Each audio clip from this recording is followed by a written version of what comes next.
say that if you give a woman the right shoes, she can take over the world. And the woman sitting next to me, if you give her a microphone, she will definitely take over the world and then some. This is another episode of Real Spiel where we get to not just rub shoulders, but tap into the minds and hearts of the movers and shakers in arts and entertainment. And today I am joined by renowned MC, voiceover artist, content creator, Delila Katanga is in the building. How are you doing? I'm good. How are you doing, Esther? Fantastic. Thank you so much for having me. I'm excited to be here today. It's a pleasure. Thank you for taking out time to be here with us. We all know that time is money and you're a busy girl. Yo, girl, I'm not even going to lie. The balance of life, it's tricky, but we're pushing and we're getting it there. Slowly but surely, you create a rhythm that you're used to and accustomed to. It's not a perfect 50-50 balance, but it's the balance that needs to be present. Exactly. Yeah. All right. So many of us might not have seen your face before, but we've definitely heard your voice somewhere, somehow. And we're going to be getting into like all the different avenues in which we've been able to encounter you. But firstly, you are, I think, among the most renowned MCs in the country right now. So how did you, let's start from the beginning. Have you always been a confident speaker? I would love to say yes, but the answer would probably be no. And when I say no, I'm reflecting back to when I started speaking, right? Yeah. Which was in my first year. That's when I started it professionally. But before that, I was always the yapper in my family. I was the one that would constantly speak and say the most random things. My father would consistently remind me that, yes, you are very articulate and you can speak, but you don't have to speak all the time. Yeah. So that taught me to be, you know, and I think when you grow up in an Awambo household as well, talking back sounds like being rude and disrespectful to elders. So learning that intimacy to be able to discern when is the right opportunity and environment to say something was really something that helped me in my skill. But round about my university years, my first year it was my first year when I was studying at the University of Science and Technology. That's when I said, okay, let me try the stage presence thing. Shoo, the nerves. Ooh, the nerves took over me on that stage. But I think I did it twice, 3 times, and then it just became like second nature almost. Yeah. Beautiful. Because there's, different audiences that you engage. It's not enough to just be a good speaker, but you also need to adjust. So knowing you, I mean, a lot of us met you on radio. You've been on radio for a few years, actually. So let's start with your radio career. Okay, what do you think has been a highlight for you throughout your time in radio? Ooh. A highlight. I can't mention one single highlight, right? So maybe I can mention the lessons that radio has taught me. And one of the key lessons that they've taught me is how to accept rejection. I think everybody in the media space will attest to this when I say that the media space teaches you how to accept rejection, because you're a good speaker, you're a great public speaker, but we're looking for a sports MC or we're looking for a sports presenter, and you are not necessarily a sports presenter. So we're not saying you're not good. We're just saying for this particular element, we're looking for something a little bit more different. So that lesson, I can say, is one of the strongest lessons that I've learned. Another lesson is, if you do it tired, you have to do it twice. And they constantly say this. So every time I work on my emails now, my proposals, I do it with a fresh mindset, because I know if I type it out once, there's going to be a lot of typos, there's going to be a lot of errors. So rather do it with a rested mind space, right? And that really helps. Highlights, I can't even list a single one because there's so many. There was interviewing the late AKA, may his soul continue to rest in peace. It was hosting MTC Even Took Fashion Week's red carpet, blue carpet actually.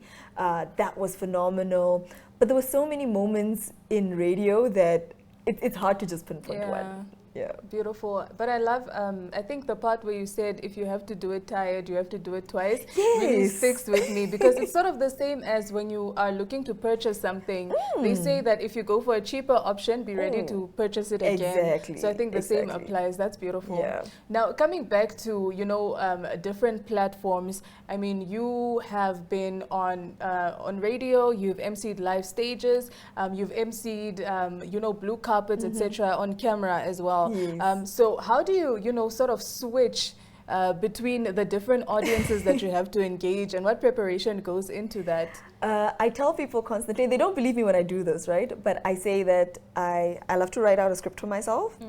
And then in the middle of the night when my entire family is asleep, because I live with my family, right? And we're a chatterbox family, so I have to wait for everybody to be in bed. Otherwise, everyone will be imparting their comments and their nitty-gritty details.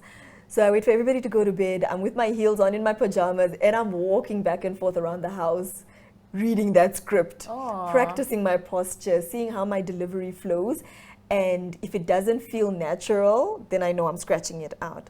And little things like that are able to put me in a position where I'm mindful of the delivery that I want to give in the different environments. Because you're right, the way that you would host in front of the president is not necessarily the way that you would host at a fashion week red carpet, right? You have to bring different personalities out of yourself. It's not to say you're faking it. It's just to say you're calling on a different side of you, because the same side of you that can be in a boardroom is a different side of you that you'd find on a Friday evening at a chill session. So just being able to differentiate that and really call upon that personality, that's what I go through. Beautiful. Another thing that ties in with that is, I mean, obviously we don't see the preparation that goes behind the scenes, and all we see is, you know, you shining and killing it on stage, and we're like, ah, she's a natural. But you didn't see the nights when, you know, you're pacing up and down, memorizing your script, and also changing your way, your manner of delivery, etc. So in the beginning, you also said that, you know, it's not enough to just be talented. There's a lot of work that goes into making the people that the final product that people get to experience. So how do you, I know there's talent involved and you also have experience within this field, but how do you go about, you know, improving your craft regularly? I was doing it just a few minutes ago, actually. We are currently hosting the Namibia International Energy Conference. And so when I attend events like that, I love to, don't judge me for this, but I love to review the master of ceremonies on the stages. So I listen to them and I watch how they do their delivery, and when it's something that I would love to adopt, I'm like, oh, I like that, I'm gonna write that down, I'm using that for my next event. And then when they adjust in a particular manner that the audience doesn't necessarily engage with, then I know, okay, next time I should steer clear from that.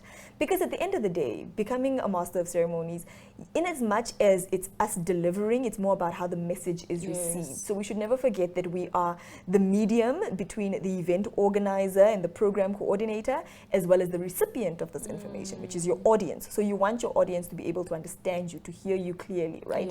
And if you keep bringing this, but I am personality, then you create this blockade where your audience is not able to engage with you.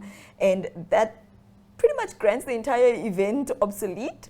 So you should be able to identify what the key message that the organizers want to send forward is, and then find out what is the best way, depending on the target audience again, what is the best way to be able to pass this forward to the key stakeholders. And then, like you mentioned, I mean, obviously there's, you know, a different, like an array of topics that you cover in this, on these platforms. They're so different, you know, from ICT to innovation to financing, mining, etc. How do you sort of like immerse yourself in that industry to sort of have, you know, a background in terms of the terminology that they use, you know, and how to really drive home a particular message for whatever platform you are hosting? I love to refer to it that the creative sector, most of the sectors are intertwined. Yes, we take them differently, but most of them are intertwined. So I adopt this from the acting community, the film community, where an actress has to play a couple of roles. In the one movie, she's a pilot. In the next one, she's a police officer. How does she embody these different roles, right? It starts with deep research, not just into the event, but into the organization that's hosting the event, into what message they want to carry forth. And then it continues into the audience that's engaged, the audience that's present. And then it continues, and I love this part in particular, into what would the man on the street be able to understand? Because we can come through with our high levels of jargon.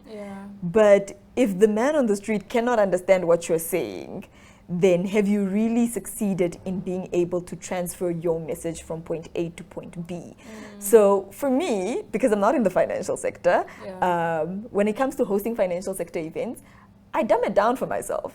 I keep it simple. If I don't understand what is written on the information that has been shared with me, the information deck that has been shared with me from the team, I have to ask myself, so what exactly does this mean? What are they saying? I can't just repeat and reiterate a script that I don't actually understand. So once I understand it for myself, it becomes very easy to pretty much embody and carry on that character Yeah. and then pass it on to the next person. That's beautiful, because you don't just pick up a mic and start talking. You actually need to do the homework. And like you said, it's important for you to grasp the subject matter yourself, because at the end of the day, how are you supposed to carry this event if you don't understand what's going on? And just acknowledging that you don't have to know it all, because sometimes we put a lot of pressure on ourselves to know it all. You don't have to know it all. So if the audience poses a question that is too deep level for you, then you pass it on to the next person and you say, okay, I'm not able to answer this question, but we'll get more information for you and we'll make sure that you receive it. At the end of the day, we're not the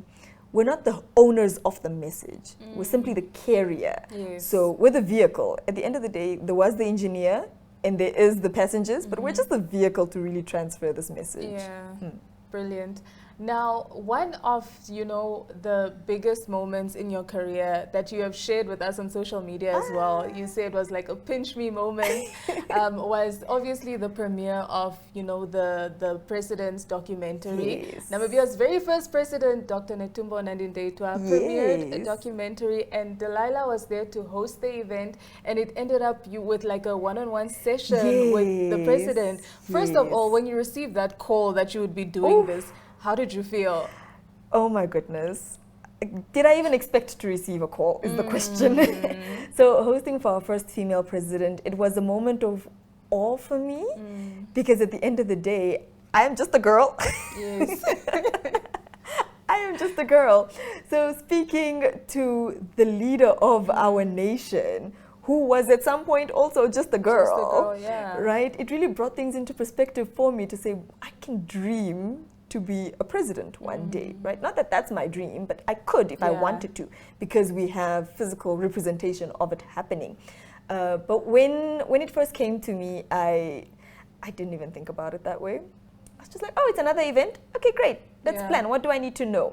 I think the moment that I realized, this is big, Delila, you should sit down and comprehend just how big this is, was the night before the event. Is when I sat down and I said, oh gosh, not just is it our president, but we've also had neighboring presidents visiting us, the president of Botswana and the former president of Botswana we're going to be present at the event.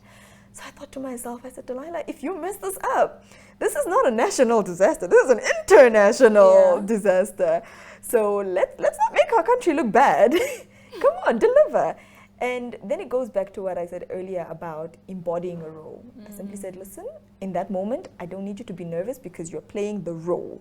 So take on the role, consume the character that you are. When you get off stage, you can freak out all you like and be excited. But for that 1-2 hours, I need you to take on a character that is overly confident, overly ambitious, that knows her positioning. But let's be honest, imposter syndrome is real. It's so real. And it wanted to kick in here and there, but I said, no, I can't. Not today. I can't make my president look bad. No. All right. So when you were sitting in that moment, I mean, obviously you pulled yourself together. You're in deliver mode. But I'm sure there was a point where you sat next to the president and you looked around the room and you saw all these big names, all these faces, and you sort of had to take in what was actually happening. If you could go back to that particular moment, what stood out for you? What was going through your head? Sure, if I could go, a lot of things were going through my head. But one of the key things was just how calm of a presence our president is. Her Excellency Dr. Netumbo Nandi-Ndaitwah, she is in that moment, if I'm being very honest, it didn't feel like I was talking to a president. It felt like I was talking to a mom, a motherly figure that is there to calm you. So her mere presence really exudes calmness, which eased me throughout that night. So I didn't feel much of the pressure, much of the anxiety, much of the pinch me until the very end of the event. I think when I closed it off and everybody went to their homes and I hadn't even made it to my car yet. I was in the parking lot and I'm like, what? What? Oh, beautiful. That just happened. Yeah. What? And I think, wow, what a time, because you said in such close proximity to her, and I love that you got to experience not just her as, you know, this leadership figure, but as an individual as well, her aura, you know, sitting like side by side, feeling her energy. Very, very, very brilliant, and well done to you for keeping it together. Thank you very much. All right, so on the other side of this, we'll be talking more about, you know, emceeing, brand positioning, and putting yourself out there. We're joined by Delila Katanga. Don't go anywhere. Namibia is a land of movement, with waves that never stop reaching forward. Here, adventure is not something we search for. It is something we are born into. In every corner of this country, creativity rises, from artists, from athletes, from dreamers. And when the world comes to explore Namibia, they discover something extraordinary. Because when sport moves people, creativity moves ideas, and tourism moves the world toward us. Something powerful happens. A platform where movement meets imagination, where industries connect, where opportunity grows, where Namibia's next chapter begins. Welcome to the Creative Sport Tourism Expo. Exhibit, partner, experience. Creative Sport Tourism.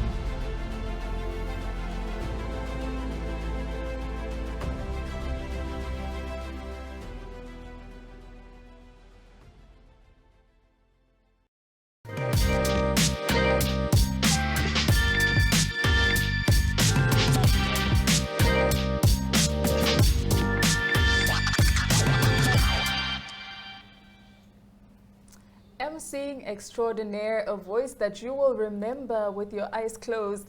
Delila Katanga is with us on Real Spill, and before the break we were talking about, you know, big moments in her career and how she handled the pressure. So it's interesting to see that, you know, even after all these years of doing this thing, you still get nervous.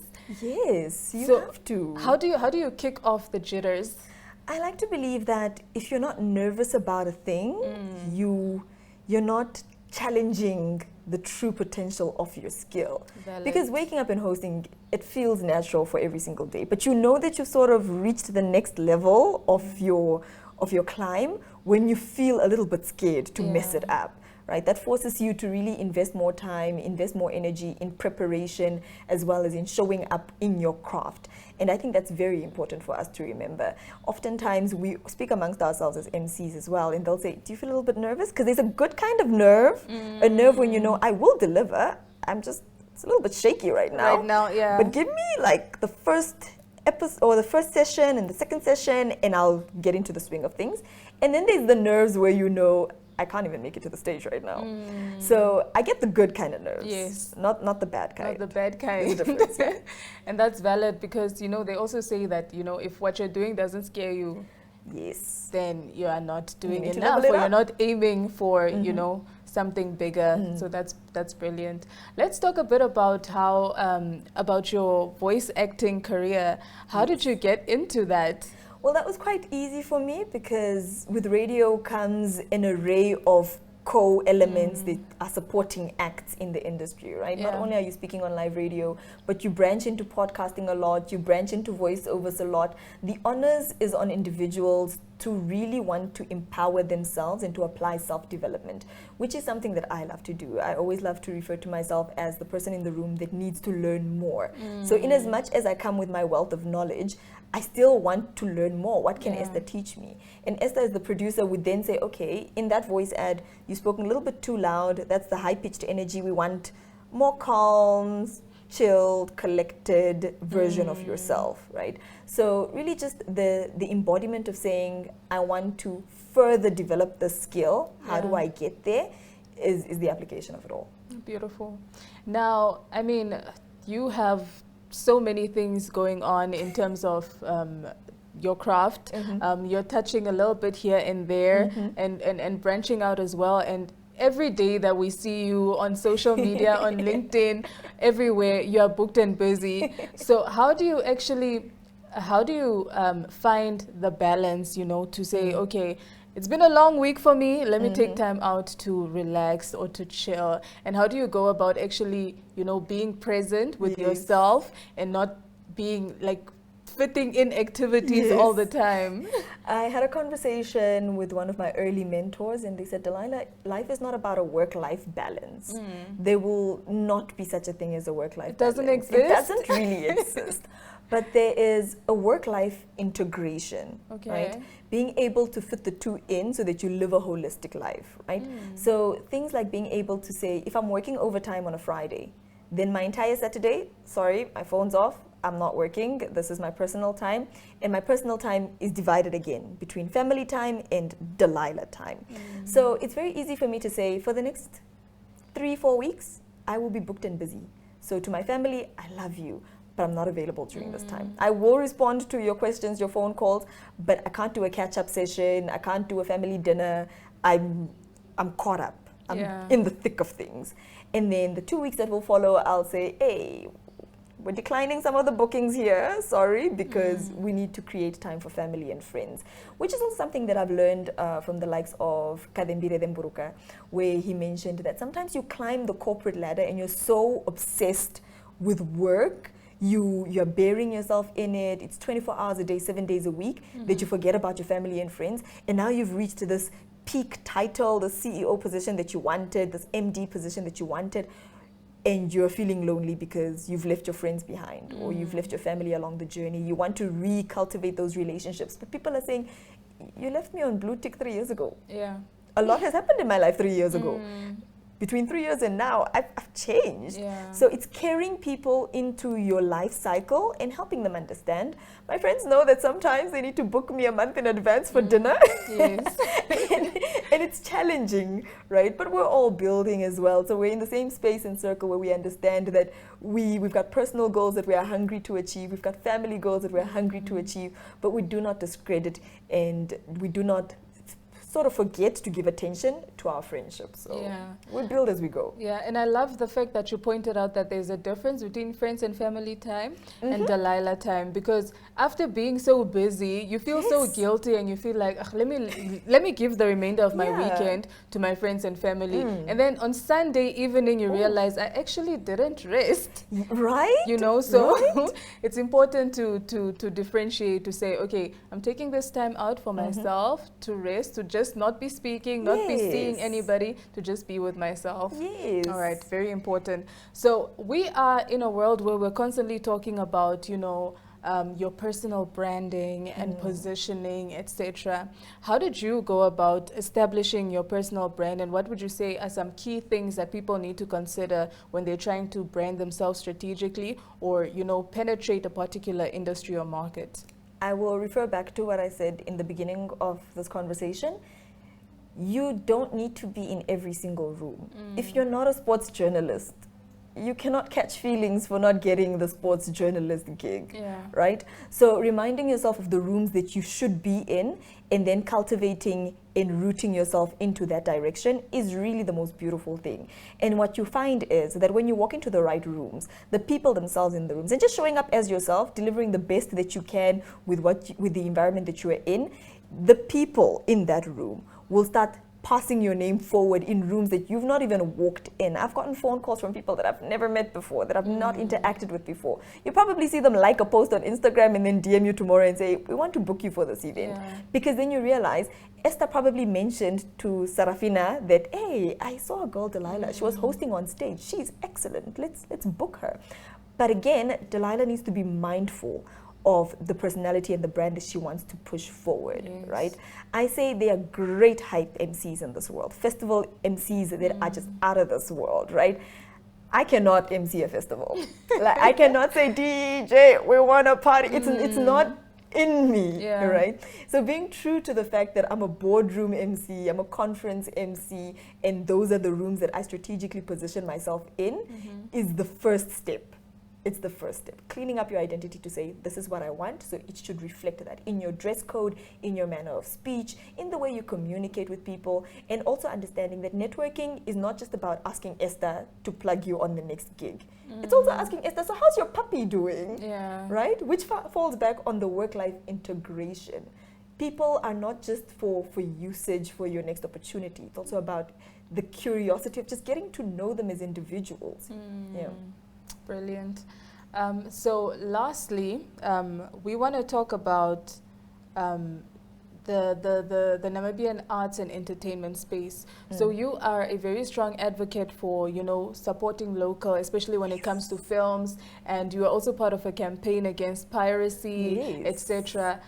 So why are you so passionate about this advocacy for people to support local films and for them to actually come out and you know, support the artists, etc.? And also in the same breath, what is your view or what is your hope and dream for Namibia's arts and entertainment space? So I sort of took some time to just scope and research the way other countries do it, the way they support each other and back each other, particularly in the film industry, right? And one of the highlight moments was when I was in South Africa for a conference. I was attending, not hosting, a conference in South Africa. And one of the people in attendance, he was a filmmaker as well. So he was an engineer, but he was also a filmmaker, and he was from Kenya. And when we got back on the car to get back to our accommodation, he just kept pushing, Delila, you should watch my series. It's available on this platform. I'm a Kenyan filmmaker, you know, and I'm speaking to other people and they say, oh, that's great. There's like a show in my home country that is excellent at executing that. And I thought to myself, how often do I preach about Namibian films? Namibian music, it's sort of easy to adopt to. We listen to it every single day. But the film industry is one that needs a bigger voice, if I can say it that. They're doing excellent in their branding, they're doing excellent in their delivery as well, and in showing up in various rooms, right? But it's something that really dawned on me, because the more I started watching Namibian films, the more I'm saying, this is a great film. How do people not know about this film? And I would reference people. I'll say, did you watch Adriano in Kapana? Did you watch Odile Gertze in this movie? Did you watch, you know? And people would say, oh, I haven't watched it. I don't know where to watch it. And I realized that I do have a number of friends that are in the film industry that often share their posters with me. So I have the information as to when it's airing. It's not going to cost me anything to share this information forward. And unofficially, it became my advocacy. I don't know when the lines transferred from, oh, I'm just plugging you on this really great movie, to, oh, now it's something that I champion. But I'm happy that we're here. So what's your message to Namibians out there who are not supporters of local film, or that are just like, why would I watch a Namibian show? What do you have to say to them? Ooh. Investment flows where traffic shows. Exactly. I did not even come up with the statement.